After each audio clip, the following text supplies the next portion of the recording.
18वीं सदी की यूरोप में दो बहनें एल्वारा और एल्मा अपनी मां रबेका के साथ गाड़ी में एक नए घर जा रही हैं। रबेका की शादी एक बेवा ऑटो से हो रही है। ऑटो की बेटी एग्नेस एल्वारा और एल्मा की उम्र की है। सफर के इख्तिताम पर तीनों एक बहुत बड़ी हवेली में पहुंचते हैं। वहां ऑटो और एग्नेस उनका इंतजार कर रहे हैं। एग्नेस को एल्वारा फौरन पसंद आ जाती है। वालदेन की छोटी शादी के बाद एग्नेस एल्वारा को उसका कमरा दिखाने ले जाती है। रास्ते में दोनों आइजक से मिलते हैं, जो घोड़ों की देखभाल करता है और एग्नेस का अच्छा दोस्त है। कमरे में एल्वारा आइजक को प्रिंस जूलियन की शायरी की किताब दिखाती है। वो बताती है कि उसका ख्वाब है कि वो एक दिन प्रिंस जूलियन से शादी करे। बाद में पूरा खानदान रात के खाने के लिए इकट्ठा होता है। ऑटो केक काटता है। लड़कियां सोचती हैं कि वो पहला टुकड़ा रबेका को देगा, लेकिन वो उसे एल्वारा के मुंह पर फेंक देता है। ये मजाक बेमजा है, लेकिन एल्वारा हंस देती है ताकि माहौल मजीद खराब ना हो। लेकिन चंद सेकंड बाद ऑटो बीमार पड़ जाता है। वो खून खांसता है एग्नेस के चेहरे पर। एग्नेस पूछती है कि उसके वालिद को क्या हुआ, लेकिन ऑटो खाने की प्लेट में मुंह मारकर गिरता है। शादी के चंद घंटों बाद वो मर जाता है। इस वाकये के बाद एल्वारा एग्नेस के कमरे में चॉकलेट लेकर जाती है। वो उसे इस मुश्किल वक्त में तसल्ली देती है। एल्वारा बताती है कि बचपन में उसने भी अपने वालिद को खो दिया था, लेकिन वक्त के साथ वो गम भूल गई। ये सुनकर एग्नेस को लगता है कि एल्वारा उसके गम को छोटा कर रही है। वो कहती है कि उसके वालिद ने रिबेका से सिर्फ उसकी दौलत की वजह से शादी की थी। एल्वारा को पता चलता है कि रिबेका ने भी ऑटो से दौलत की वजह से ही शादी की थी। दोनों खानदान कंगाल हैं। परेशान होकर एल्वारा अपनी मां को बताने दौड़ती है, लेकिन उसे रिबेका कुछ कर्ज वसूल करने वालों के साथ मिलती है। वो ऑटो का कर्ज लेने आए हैं। सबके जाने के बाद रिबेका जमीन पर गिरती है। वो एल्वारा से कहती है कि ये उनकी आरामदेह जिंदगी का आखिरी मौका था। अब उम्र होने और दो बेटियों की जिम्मेदारी के साथ उसे डर है कि वो दोबारा शादी नहीं कर पाएगी। खानदान जल्द कंगाल हो जाएगा। मां की उदासी देखकर एल्वारा वादा करती है कि वो प्रिंस जूलियन से शादी करेगी और सबके लिए बेहतर जिंदगी बनाएगी। लेकिन रिबेका को यकीन नहीं। उसे एल्वारा की बदसूरत शक्ल और अनाड़ीपन की वजह से शक है। उसकी वाहिद उम्मीद एल्मा है, लेकिन वो अभी छोटी है और रस्म के मुताबिक शादी की उम्र में नहीं। अगले दिन एक कासिद हवेली के दरवाजे पर आता है। वो बताता है कि प्रिंस जूलियन एक नाच घर का एहतमाम कर रहा है। उसका मकसद शहर की लड़कियों में से अपनी भावी बीवी चुनना है। एग्नेस को दावत मिलती है। एल्वारा को देखकर वो दोस्त से उसके लिए भी दावत मांगती है। एल्वारा खुशी से उछल पड़ती है। ये प्रिंस जूलियन को जीतने का मौका है। वो रिबेका को सब बताने दौड़ती है। मां इसका साथ देती है, लेकिन एल्वारा की शक्ल ठीक करनी होगी। उसके दांतों की तार और नाक का शक्ल बदलना होगा। रिबेका एक खास डॉक्टर एस्टेटिक को बुलाती है। वो वादा करता है कि एल्वारा को इलाके की सबसे खूबसूरत लड़की बनाएगा, लेकिन वो खबरदार करता है कि यह अमल मुश्किल और दर्दनाक होगा। रिबेका उसे इजाजत देती है। डॉक्टर ड्राइंग रूम में एल्वारा को कुर्सी पर बिठाता है। पहला कदम उसकी मुस्कुराहट ठीक करना है। वो बड़ी सरिंज से एल्वारा के दांतों की तार निकालता है। एल्वारा को बहुत दर्द होता है, लेकिन नाक ठीक करने का अमल और भी खौफनाक है। डॉक्टर एक आले से उसकी नाक की हड्डी तोड़ता है, फिर उसके चेहरे पर धात का सांचा लगाता है। एल्वारा को कई दिन ये सांचा पहनना होगा ताकि उसकी नाक वैसी बने जैसी रिबेका चाहती है। उसके बाद एल्वारा को नाच घर की तैयारी के लिए शाइस्तगी स्कूल भेजा जाता है। वहां उसे और दूसरी लड़कियों को प्रोफेसर सोफी और उनकी साथी मैडम वाना पढ़ाती हैं। क्लास शुरू होती है। सोफी समाजी तकरीबात के कवायद सिखाती है, वाना नाच सिखाती है। वो लड़कियों को कतार में लगाती है और कहती है कि जो सबसे अच्छा नाचेगी वो आगे खड़ी होगी। पहले मश्क में एल्वारा नाच के कदम दोहराने की कोशिश करती है, लेकिन उसका अनाड़ीपन और चेहरे पर धात का सांचा वाना को परेशान करता है। सजा में वो एल्वारा को कतार के पीछे भेजती है। एग्नेस को उसकी जगह दी जाती है। इससे दोनों बहनों में मुकाबला शुरू हो जाता है। रात के खाने में हालात और खराब होते हैं। एग्नेस रिबेका से अपने वालिद की आखिरी रसूमात की बात करती है। ऑटो का लाश अभी भी एक कमरे में पड़ा है। रिबेका अपनी बची रकम शाइस्तगी की तालीम पर खर्च कर रही है। वो कहती है कि ऑटो के पास पैसा नहीं, इसलिए एल्वारा के प्रिंस जूलियन से शादी करने पर ही आखिरी रसूमात हो सकते हैं। एग्नेस को ये बिल्कुल पसंद नहीं। वो मेज छोड़कर अपने वालिद का लाश देखने जाती है। लाश हर दिन खराब हो रहा है, मक्खियां उसे घेर रही हैं। अगले दिन क्लास जारी रहती है। सोफी लड़कियों को खूबसूरत चलना और पंखा इस्तेमाल करना सिखाती है। एल्वारा इसमें अच्छी नहीं, लेकिन एग्नेस की खूबसूरती और शाइस्तगी की तारीफ होती है। दिन के अंत में दीवार पर एक फहरिस्त लगती है। इसमें सबसे अच्छा परफॉर्मेंस करने वाली लड़कियों का क्रम होता है। एल्वारा मायूस होती है। उसका नाम गलत लिखा है और आखिरी है, फिर भी वो हार नहीं मानती। नाच की क्लास में वोना नया कदम सिखाती है और उसे दोहराने को कहती है। एल्वारा सबसे पहले तैयार होती है, लेकिन वोना उसकी परफॉर्मेंस रोक देती है। वो एल्वारा को तौहीन करती है, कहती है कि उसने उसे सिर्फ रिबेका के पैसों की वजह से क्लास में लिया। वो उसे अपनी जगह पर लौटने और ज्यादा मेहनत करने को कहती है। तौहीन के साथ एल्वारा को एग्नेस से गहरी नाराजगी होने लगती है। एग्नेस क्लास में सबसे अलग दिखती है। शाम को और शर्मिंदगी होती है। रिबेका नौकरानी को एल्वारा के लिए कमरबंद लाने को कहती है, लेकिन एल्वारा का वजन ज्यादा होने से कपड़े फिट नहीं होते। रिबेका उसे कम खाने पर मजबूर करती है। कमरे से निकलने के बाद एल्वारा आईने में खुद को मायूसी से देखती है। वो खुद को रोक नहीं पाती और दराज में छिपी मिठाई खा लेती है। एक और दिन गुजरता है। सोफी लड़कियों की परफॉर्मेंस चेक करती है। एग्नेस की तारीफ होती है। सबको लगता है कि प्रिंस जूलियन उसे चुनेगा। इससे एल्वारा की नाराजगी बढ़ती है। जब इसकी बारी आती है, वो सोफी से कहती है कि उसकी शक्ल की वजह से कोई उससे शादी नहीं करेगा। सोफी कहती है कि एल्वारा खूबसूरत है, उसे बस अपनी बाहरी खूबसूरती को अंदर जैसा करना है। मदद के लिए सोफी उसे एक लॉकेट देती है। वो कहती है कि जरूरत पड़ने पर इसे खोलकर अंदर की चीज निगल लेना। बाद में एल्वारा एल्मा को पिकनिक के लिए बुलाती है। जंगल में पहुंचकर वो अपनी बहन को लॉकेट दिखाने का वादा करती है, बशर्ते कि वो किसी को ना बताए। एल्वारा लॉकेट खोलती है। अंदर एक कीड़े का अंडा है जो पेट में रहकर खाना खाता है। एल्वारा उसे निगलना चाहती है ताकि वो वजन कम करे और सही जिस्म पाए। इल्मा को ये पसंद नहीं। वो कहती है कि एल्वारा प्रिंस जूलियन से शादी के जुनून में पागल हो गई है। नफरत से वो घोड़े पर सवार होकर चली जाती है। एल्वारा अकेली रह जाती है। तभी एक तीर की आवाज आती है। एक परिंदा उसके पास गिरता है। वो देखती है कि प्रिंस जूलियन एक दरख्त के सामने खड़ा है। उसके दो दोस्त एल्वारा को देखकर उसकी नाक पर लगे लोहे के सांचे का मजाक उड़ाते हैं। प्रिंस जूलियन भी मजाक में शामिल हो जाता है। एल्वारा बहुत शर्मिंदगी महसूस करती है और भाग जाती है। फिर भी वो उससे मोहब्बत करती है। वो दूर से उसे तीर कमान से परिंदे मारते देखती है। रात होने पर एल्वारा घोड़ों के अस्तबल से होकर घर लौटती है, लेकिन अंदर दाखिल होते ही वो एग्नेस को आइजैक के साथ रोमानी लम्हे में देखती है। दोनों एल्वारा को देख लेते हैं। वो घर दौड़ती है और रेबेका को सब बताती है। रेबेका एग्नेस पर हमला करती है। वो कहती है अब से एग्नेस को घर में कोई हक नहीं। वो आइजैक को भी जायदाद से निकाल देती है। दिन गुजरते हैं। अब एग्नेस को नौकरानी की तरह खेतों में काम करना पड़ता है और जानवरों की देखभाल करनी पड़ती है। एल्वारा का कीड़े का अंडा वाला प्लान काम करता है। वो इतना वजन कम कर लेती है कि कमरबंद पहन लेती है। चेहरे से धात का सांचा हटाने का दिन आता है। रिबेका नतीजा देखकर बहुत खुश होती है, लेकिन वो एल्वारा की शक्ल और बेहतर करने की मंसूबाबंदी करती है। अगला कदम है झूठी पलकें लगाना।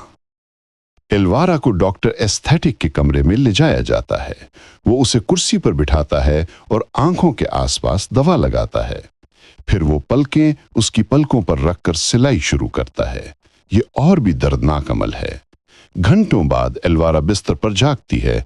उसकी आंखों पर पट्टी है और पेट में दर्द है। वो देख नहीं पाती।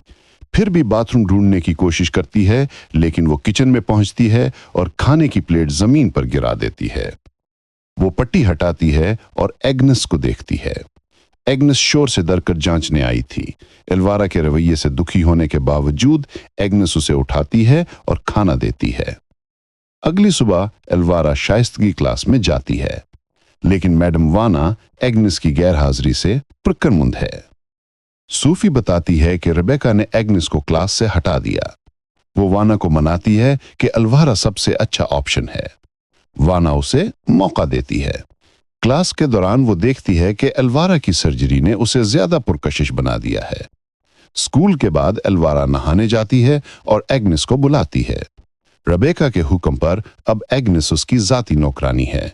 उसे नया नाम सिंड्रेला दिया गया है। सिंड्रेला को एल्वारा को खाना खिलाने के साथ प्रिंस जूलियन की शायरी की किताब पढ़नी पड़ती है, लेकिन जब एल्वारा उसे बाल संवारने को कहती है, सिंड्रेला गुस्सा हो जाती है। वो कहती है एल्वारा को जल्दी कंघी की जरूरत नहीं पड़ेगी। एल्वारा हैरान होती है। वो नहाने के टब में देखती है, इसमें कई बाल पड़े हैं। किसी वजह से उसके बाल तेजी से झड़ रहे हैं। वो घबरा जाती है। नहाने के बाद वो बगैर किसी को बताए अपने कमरे में दौड़ती है। लेकिन कुछ मिनट बाद रिबेका आती है। वो कहती है कि एक मेहमान आया है। एल्वारा के कपड़े बदलने से पहले एक स्टाइलिस्ट बड़ा संदूक लेकर आता है। वो संदूक खोलता है। इसमें एल्वारा के लिए खास ड्रेस है। ये नाच घर में सबका खास तौर पर प्रिंस जूलियन का ध्यान खींचेगी। ड्रेस पहनने में मदद के लिए रिबेका सिंड्रेला को बुलाती है। सिंड्रेला को फिर सौतीली मां के हुक्म मानने पड़ते हैं। हालात तब और खराब होते हैं जब स्टाइलिस्ट सिंड्रेला की शक्ल से मुतासिर होकर उसे चूम लेता है। सिंड्रेला उसकी मुखालिफत करती है, लेकिन रिबेका उसे डांटती है और कमरे से निकलने को कहती है।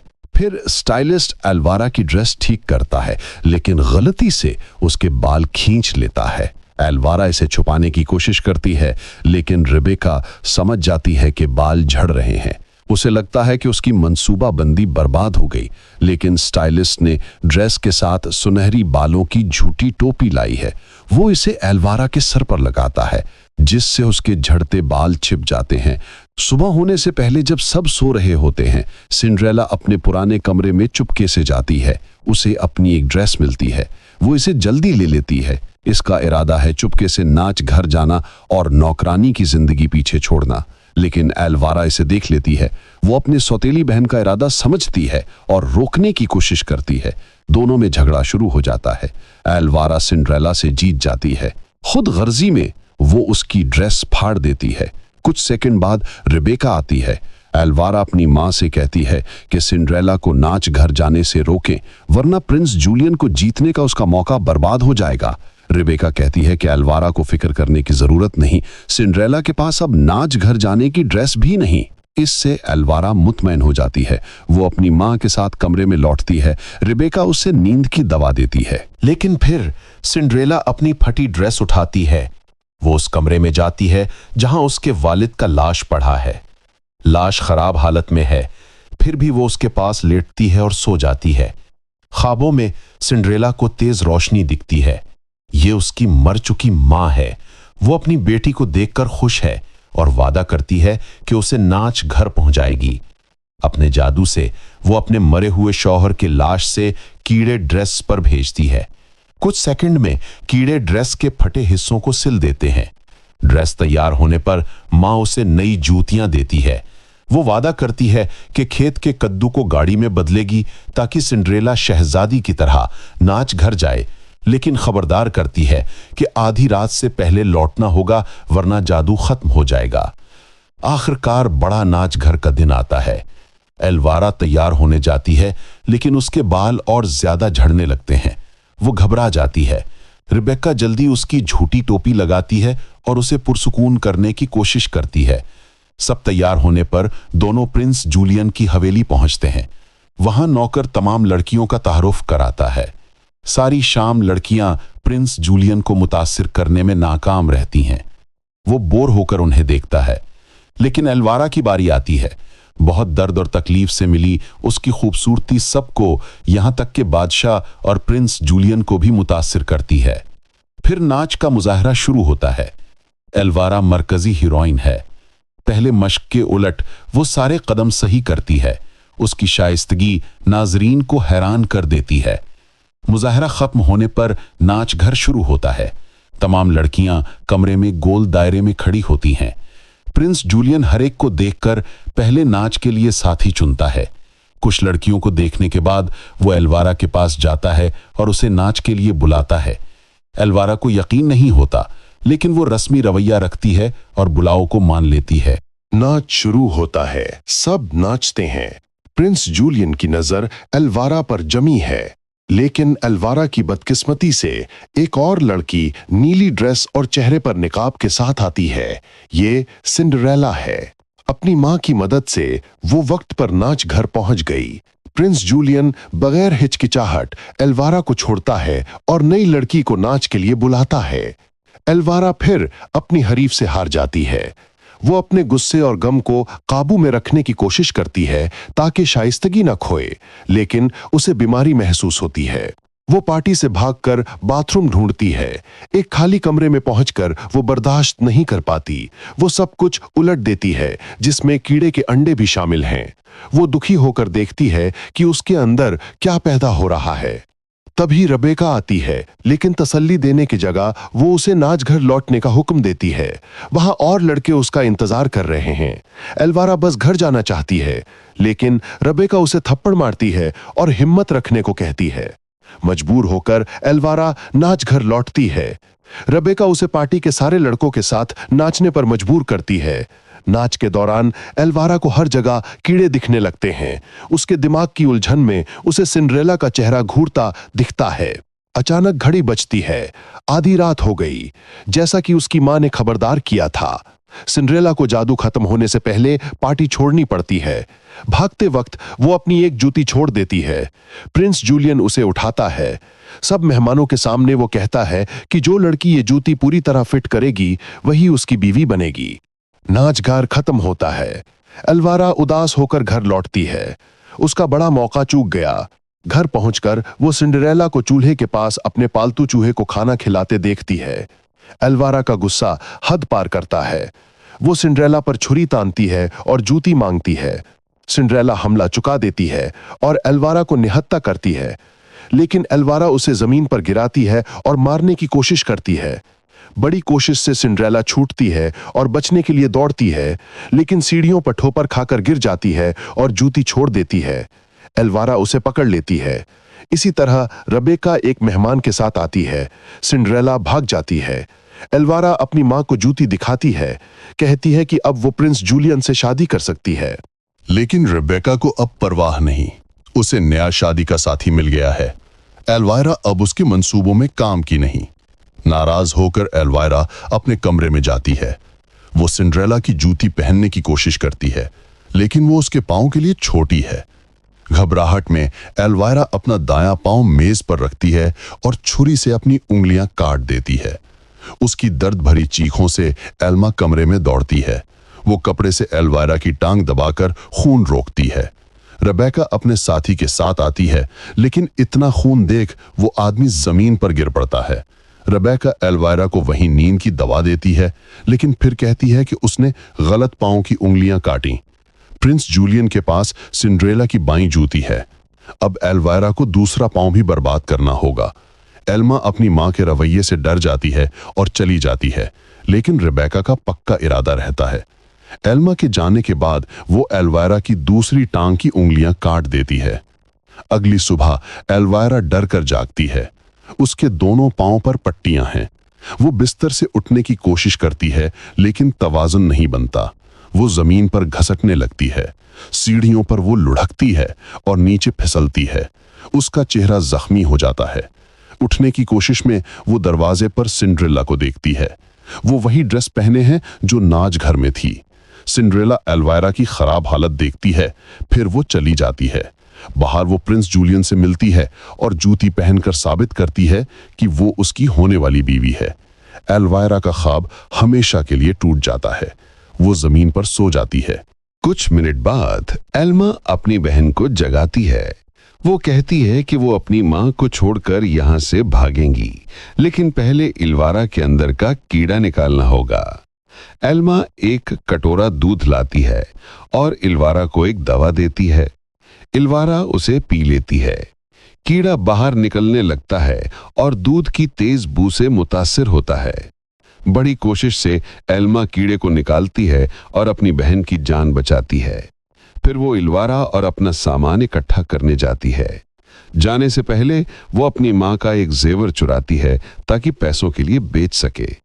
आखिरकार एल्मा खेत के एक घोड़े को लेती है। इल्वारा के साथ दोनों बहनें वहां से निकल पड़ती हैं। उनका मुस्तकबिल गैर यकीनी है, लेकिन कम से कम वो अपनी जालिम मां के पंजे से आजाद हैं। तो आपको ये कहानी कैसी लगी, नीचे अपनी राय बताएं। अगर आपको ये वीडियो पसंद आई तो लाइक करें और मजीद कहानियों के लिए सब्सक्राइब करें। अगली बार मिलते हैं।